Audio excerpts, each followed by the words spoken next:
आप देख रहे हैं नेट्रिक न्यूज, साहस सच कहने का।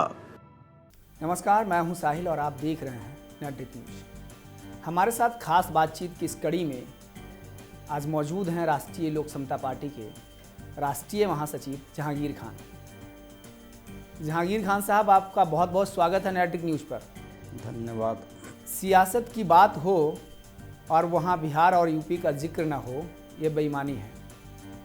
दरअसल जहांगीर खान जी का रिश्ता बिहार से वैसे ही है, इसलिए आज सारे सवाल बिहार और केंद्र से संबंधित होंगे। पहला सवाल, जहांगीर खान साहब, खीर कैसे पकेगी? दूध किससे लेंगे, तेजस्वी यादव से या नित्यानंद राय से? ना मैं नित्यानंद राय से लूँगा, ना तेजस्वी यादव से लूँगा। मैं बिहार की जनता से लूँगा, यदुवंशियों से लूँगा। तो हमारे नेता माननीय उपेंद्र कुशवाहा जी ने स्पष्ट कहा है कि यदुवंशियों का दूध और कुशवंशियों का चावल, और उसके साथ साथ स्वर्ण समाज के लोगों का चीनी और पंचमेवा, आखिर में मुसलमानों का दस्तरखान। तो उसमें स्पष्ट हम लोग तो पैगाम खीर स्टार्ट भी किया और साथ में ये भी कहा कि जिसकी जितनी हिस्सेदारी होगी उसकी उतनी भागीदारी होगा। ये हमारा शुरू से पार्टी का नारा रहा है, पार्टी इस पर काम कर रही है। तो ना मुझे तेजस्वी यादव से लेने की ज़रूरत है, ना मुझे नित्यानंद राय जी से लेने की ज़रूरत है।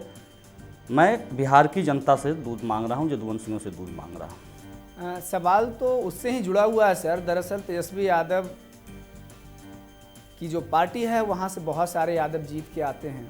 नित्यानंद राय को भी इसलिए बनाया गया, भारतीय जनता पार्टी के वो प्रदेश अध्यक्ष हैं नित्यानंद राय। तो कहीं ना कहीं तो जाना पड़ेगा साहब, आपको अपनी लाइन तो तय करनी पड़ेगी। मैं तो ऑलरेडी एनडीए में ही हूँ ना, मुझे जाने की कहाँ आवश्यकता है। मैं एनडीए में हूँ, एनडीए का पार्टनर हूँ, एनडीए के साथ हूँ। तो उसमें तेजस्वी यादव नित्यानंद की बात नहीं है। मैं तो साफ हूँ कि एनडीए में हूँ, एनडीए में रहूँगा। अच्छा, एक सवाल बताइए, इसका जवाब ईमानदारी से देंगे। उपेंद्र कुशवाहा जी केंद्र में मानव संसाधन राज्य मंत्री हैं। अभी जो रिपोर्ट्स आ रहे हैं, उनके जो रिएक्शन दिख रहे हैं, लगता है मोदी जी का साथ छोड़ देंगे ना। ऐसी कोई बात नहीं है। हमारे नेताओं ने हमेशा, आज भी स्वच्छता अभियान जो भारत सरकार के माननीय प्रधानमंत्री नरेंद्र मोदी जी का जो है, उसमें आज भी उन्होंने पटना के गलियों पे, सड़कों पर झाड़ू दिया है, सफाई अभियान में साथ दिए हैं। तो हम तो हमेशा एनडीए के साथ में हैं।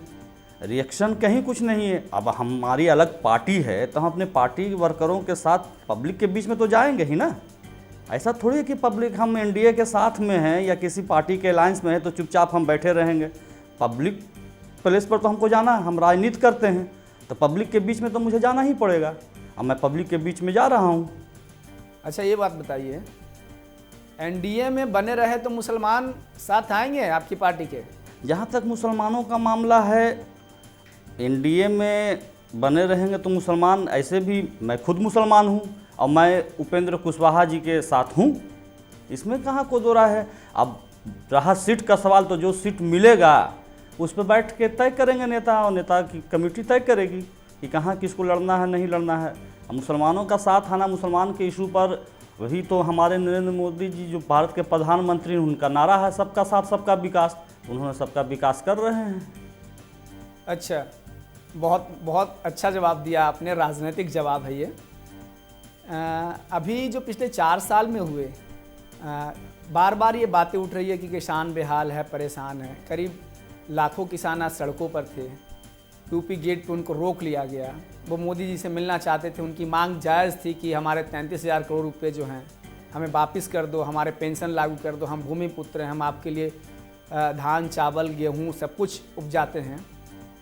तो उनको रोक दिया गया, उनके साथ बहुत ही हार्डली बिहेव किया यूपी पुलिस ने। तो आपको क्या लगता है कि मोदी जी क्यों नहीं मिलना चाहते किसानों से? नहीं, ये बिल्कुल गलत है।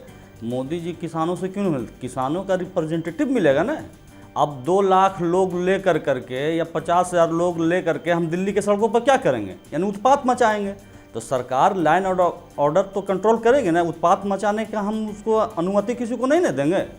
अब वो आए, उनके डेलीगेशन से हम मोदी जी नहीं मिलेंगे? मिलेंगे ही, लेकिन हम 2 लाख लोग लेकर आएंगे। क्यों 2 लाख लोग लेकर आइएगा? अगर आप उसके रिप्रेजेंटेटिव हैं, आप उसको रिप्रेजेंट करते हैं, तो एक प्रतिनिधिमंडल मिलिए। एक बात बताइए मुझे कि जैसे ही लोगों की डिमांड पूरी नहीं होती है तो जनतंत्र में एक बहुत खूबसूरत बात यह है इंडियन डेमोक्रेसी में कि हम अपनी बात को लेकर के निर्विरोध आंदोलन करते हैं, हिंसात्मक आंदोलन करते हैं। चूँकि आज राष्ट्रपिता महात्मा गांधी का जन्म दिवस है, तो अगर आपकी डिमांड नहीं मांगी गई होगी तभी तो ये भूमिपुत्र किसान सड़कों पर हैं। और उस तरह से जो अहिंसा दिवस पे आप उनसे डंडों से निपट रहे हैं, ये किस तरह का देश बना रहे हैं? आप 2 लाख लोगों को लेकर करके इस दिल्ली की सड़कों पर कूच कीजिए। डेमोक्रेसी में जो प्रजातंत्र में जो संवैधानिक मिला हुआ है धरना प्रदर्शन करने का, उसमें कहाँ रोक है? लेकिन उसका भी एक दायरा है ना कि इस लाइन से आपको आगे नहीं जाना है, तो आपको वहीं पर पुलिस रोक दिया, इसमें कौन सी है? लेकिन ये ज़बरदस्ती कर करके ये थोड़ी बोला पुलिस ने कि आप 5 लोग मत चलिए, जा मिलिए।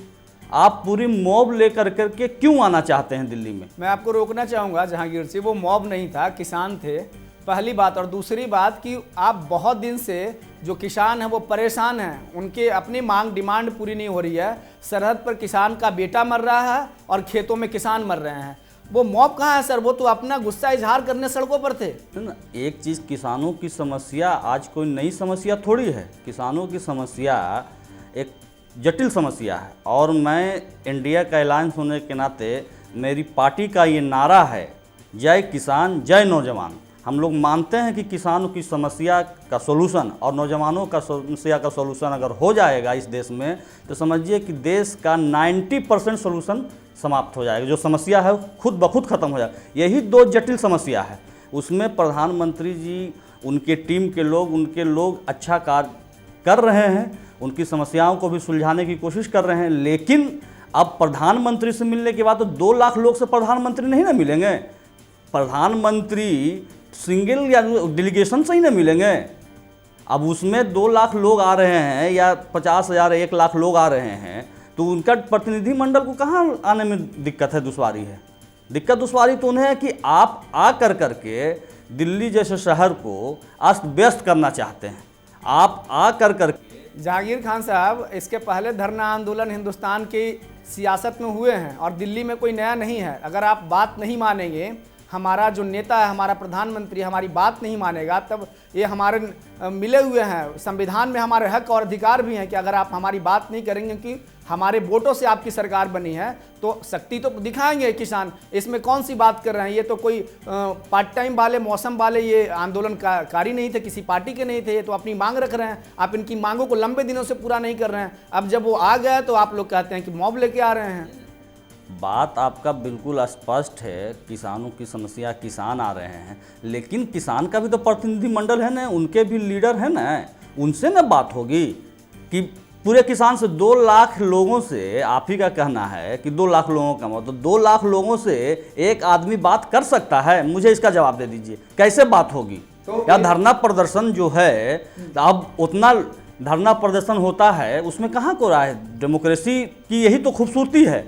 अब सरकार जो चलती है पॉलिसी पर चलती है, सरकार की जो पॉलिसी है उस पर वो काम कर रही है। तो मतलब इसके पहले भी तो बातचीत हो रही थी, आपने उसको पूरा नहीं किया वादा, इसलिए नाराज होकर सड़कों पर हैं वो। अब है कि आपका जो डिमांड है, ऐसा कहाँ लिखा हो कि आपने जो डिमांड किया आपकी सारी बातों को मैं मान ही लूँ? ऐसा भी कहीं लिखा हुआ है? अच्छा, एक बात बताइए आप कि क्या किसान लगातार खुदकुशी कर रहे हैं, ये देश के लिए दुख का विषय है या नहीं है? बिल्कुल दुख का विषय है। किसान क्या, एक मजदूर, कोई भी अगर देश में अप्रिय घटना घटती है, और तो किसान है, वो पूरे समाज को, पूरे देश को अन्न उपजा के देता है, मेहनत करता है, मेहनतकश लोग हैं, उनकी अगर खुदकशी कर रहे हैं तो ये दुख का विषय है। और जिम्मेदारी किसकी बनती है सर? जिम्मेदारी सिर्फ सरकार पर ही ब्लेम डाल देना ये कि नहीं है ना, अपनी भी कुछ जिम्मेवारी है, सारों की जिम्मेवारी है। समाज जो बनता है, देश जो बनता है, सिर्फ एक से नहीं बनता, सारे लोग से ही मिलकर बनता है। तर्क वितर्क बातचीत से ही उसका रास्ता निकलता है। आप डेमोक्रेसी में अपनी ताकत का परिचय तो करा सकते हैं, लेकिन ये हठधर्मी कह करके कि मेरी बात को मानिए ही, ये बिल्कुल गलत है। पूरे देश में किसानों ने प्रदर्शन किया सर, कहीं भी हिंसा की खबरें नहीं आई। आप लोग को ऐसा क्यों लगा कि ये हिंसा करने आ रहे थे? ऐसा हम लोगों को महसूस नहीं हुआ, लेकिन ये दिल्ली जो यूनियन टेरिटरी है, दिल्ली की जो खूबसूरती है, दिल्ली के ये हैं, अगर यहाँ अचानक से चल कर करके आ जाएगा एक मौका, उसके प्रतिनिधिमंडल को हम मिलने से कहाँ मना कर रहे हैं? कहाँ सरकार रोक रही है कि हम उसके प्रतिनिधिमंडल से नहीं मिलेंगे, हम उनसे नहीं बात करेंगे? लेकिन एक बैग इस दिल्ली की सड़कों पर अगर उतना लोग उतर आएंगे तो दिल्ली अस्त व्यस्त हो जाएगी। और कल आप ही बोलिएगा मुझे कि दिल्ली की सरकार नहीं देख पा रही है, दिल्ली की जो समस्या है सरकार की, इतने लोग आ गए, पूरा दिल्ली अस्त व्यस्त हो गया। तो किसानों की समस्या है, इस समस्या को सुलझाना ही पड़ेगा। सरकार की जिम्मेवारी भी है, सरकार प्रयत्न भी है, कोशिश भी कर रही है इसको सुलझाने के लिए। ऐसा नहीं है कि सरकार हाथ पर हाथ धरे बैठी हुई कि हम आपसे बात नहीं मानेंगे। सर बात नहीं माने इसीलिए सड़कों पे थे। बात नहीं मानने का कोई यही नहीं है, लेकिन आपने जो उनके डिमांड हैं वो भी डिमांड बहुत ज़्यादा है। कौन सी डिमांड आपको अधिक लगी सर? उनकी डिमांड जो सबसे ज़्यादा है, एक तो पेंशन। जी। पेंशन क्या मतलब है? आप अनाज उपजा रहे हैं तो अनाज आप बेचते न हैं कि अनाज सरकार को दे देते हैं? सरकार को तो आप देते नहीं है। जब अनाज आप मंडी में बेचते हैं तो पैसा आपको मिलता है। ठीक है कि उसका दाम बढ़े घटे वो अलग विषय है, लेकिन पेंशन आप किस हिसाब से मांगते हैं? अच्छा, पेंशन सर तीसरे नंबर पे है, पहले नंबर पे इनके 33,000 करोड़ रुपए हैं जो सरकार इनको दे नहीं रही है। इन्होंने अपना गन्ना बेचा था और गन्ने के पैसे बाकी इन पे ना। तो यूपी सरकार का मामला देखिए, सरकार केंद्र सरकार का मामला अलग। सर यूपी सरकार कंबोडिया में नहीं है। केंद्र सरकार का मामला अलग है, राज्य सरकार का मामला अलग है। अब उसमें डायरेक्ट वो तो सरकार उसमें इन्वॉल्व नहीं है। आपने गन्ना बेचा है तो डायरेक्ट सरकार को भी नहीं दिया, किसी कंपनी को दिया है। अब कंपनी उसको पैसा नहीं दे रही तो उसमें हस्तक्षेप करेगी सरकार। सर 4.5 साल हो गए सर, मोदी जी ने वहां भी जाके वोट मांगा था। सारे जगह, अब देश के प्रधानमंत्री हैं तो हर जगह जाके वोट मांगेंगे। तो इसीलिए तो देश की जनता उनसे आगे सवाल जवाब पूछेगी ना सर। देश की जनता, अब ये है कि पूरा देश की जनता सवाल पूछेगी, उसका कोई प्रतिनिधि। देखिए डेमोक्रेसी 1975 में सर ऐसे ही हुआ था, कोई 5 लोग नहीं आए थे, इमरजेंसी लग गई थी सर। और इंदिरा गांधी जैसी ताकतवर प्रधानमंत्री को उसको खामियाजा भुगतना पड़ा था। इंदिरा गांधी से कहीं कम हमारे देश के प्रधानमंत्री नहीं है, उनसे ज़्यादा मेजॉरिटी लेकर के इस देश की सरकार को चला रहे हैं और बहुत अच्छे से सरकार को चला रहे हैं। नरेंद्र मोदी जी ने, देश के प्रधानमंत्री ने सबसे पहला शपथ लेते ही नारा दिया, सबका साथ सबका विकास। अब उसमें है कि कुछ कमी बेसी हो सकती है, लेकिन मैं जहाँ तक अपने हिस्से मानता हूँ कि सरकार बहुत अच्छे से चल रहे हैं। हर तरह की समस्याओं को सुना जा रहा है, उस पर काम किया जा रहा है, उस पर एक्शन लिया जा रहा है, लेकिन उसके बावजूद भी कुछ कमी रह जाती है, तभी सब आंदोलन उपज के आते हैं। मैं ये भी नहीं कर रहा हूँ कि पूरा तरह का समस्या, अच्छा समस्या का निपटारा एक बैग खत्म नहीं है। जो 70 सालों से समस्या है देश में, उसको कोई आ करके 5 साल में खत्म कर दे, ये इम्पॉसिबल है। सर 99 में भी सरकार थी आपकी, जनता पार्टी की भी सरकार बनी, संयुक्त मोर्चा की भी सरकार बनी। मैं ये मानता हूँ कि हर जमाने में सरकार 5 साल पर बनती है, बिगड़ती है, बीच में भी गिरती है, उसमें अलग बात है। लेकिन फुल मेजॉरिटी की सरकार जो बनी, ये डायरेक्ट बीजेपी की सरकार हम कह सकते हैं। एनडीए की सरकार नहीं, डायरेक्ट ये बीजेपी की सरकार है। एनडीए इसमें है कि बीजेपी ने एक मैसेज दिया कि मैं एनडीए हूँ, मैं एनडीए चलाना चाहता हूँ। कहा है कि ज़रूरत आज बीजेपी को नहीं है किसी भी एनडीए अलायंस की, जो अभी सिचुएशन है, जो 4 साल से जो जीत के आई बीजेपी। लेकिन सरकार बीजेपी ने एक मैसेज दिया कि मैं एनडीए हूँ, एनडीए का पार्टनर हूँ, एनडीए बन के ही चुनाव लड़ा हूँ, तो इसलिए आप भी सरकार में हैं। उस पहले जो सरकार थी वो एनडीए की सरकार थी, उससे पहले जनता पार्टी की जो सरकार थी, वो जो उस वक्त का अलायंस था उसकी सरकार थी। तो अलायंस में हम जहाँ तक मानते हैं कि काम ज़्यादा होते हैं बनिस्बत जो सिंगल, इसमें मेजॉरिटी में थोड़ा सा डिक्टेटरशिप नज़र आ जाता है।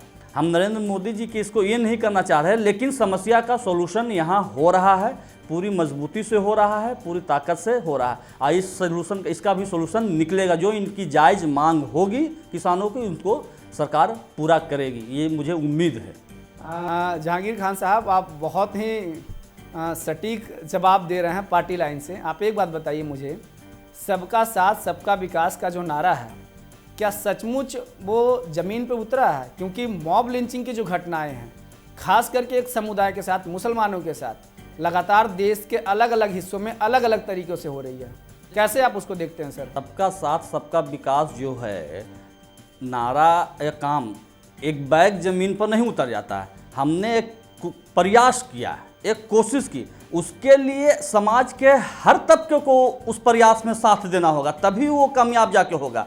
हम अगर दिल्ली में बैठ करके कोई काम स्टार्ट करें, कोई प्रयास करें एक, तो उसके लिए पूरा समाज, जैसे आज 2 अक्टूबर गांधी जयंती है, हमने स्वच्छता अभियान किया, तो सिर्फ हम दिल्ली में अगर हमारे देश के प्रधानमंत्री अगर सिर्फ झाड़ू लगा देने से स्वच्छता हो जाएगी, उसने प्रयास किया, हम लोगों ने प्रयास किया कि इस अभियान में सब लोग साथ दें, तो सबका साथ सबका विकास हमने यहाँ से किया, तो उसमें सारे समाज के लोगों का। अब समाज में इतना त्रुटियाँ हो गई है, इतना त्रुटियाँ हैं कि उसको इतना जकड़ गया है कि उसको एक बैग ख़त्म करना बहुत मुश्किल हो गया। हम लोग भी देहात से आते हैं, हमारे गांव में भी मुसलमान और हिंदू सब लोग हैं, वहाँ ऐसी कुछ नहीं है, लेकिन कुछ लोग असामाजिक तत्व इस देश में पनप रहे हैं, जिसके वजह से इस तरह की घटनाएं हो रही है।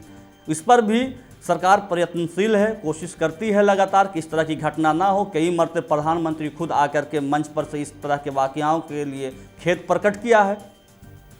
अच्छा, अंतिम सवाल सर, 2019 में आपको कितनी सीटें मिल रही है? मुझे एनडीए को या फिर हमारी पार्टी को? आपकी पार्टी को।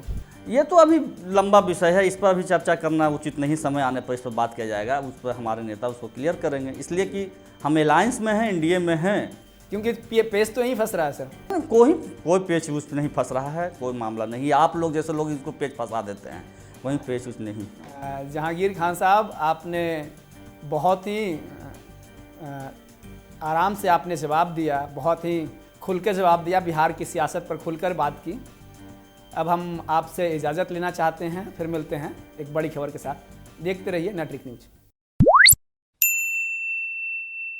हमारे साथ जुड़े रहने के लिए हमारे YouTube चैनल को सब्सक्राइब करें, साथ ही बेल आइकन को दबाएं। नेट्रिक न्यूज की खबरें सबसे पहले देखने के लिए।